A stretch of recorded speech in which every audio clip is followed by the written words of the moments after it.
of his employees said Wally, and I never saw Wally get upset with anybody, but said Wally sometimes would come in with a bad mood or something along those lines and get upset and be a little grouchy, but he'd leave. And when he come back, he'd always bring a rose to each of the girls apologizing. So that's the type of guy Wally was. It's kind of amazing. He liked motorcycles. In the 60s and 70s, he rode motorcycles.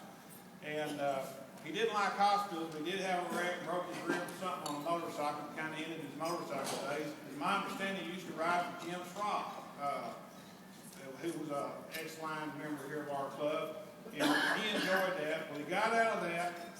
And then in the late 70s, a mutual friend of his and Joanne's called him up one day and said Joanne had gotten a divorce. She still worked at Exxon. And Wally called Joanne for a date. And this is some 10 or 15 years after they first met. And, you know, romance blossomed. And in 1970, or 1980, January 1980, they got married. So that's how Wally and Joanne got together. After all this, at some point in time, if you knew Wally, he got to flying airplanes. He became a pilot and was flying airplanes. Well, he wasn't satisfied with his airplane that he had. He started building experimental airplanes. And some of you guys who've been in the club a long time will recall that in Wally's garage that they would have he'd have an airplane that he was working on.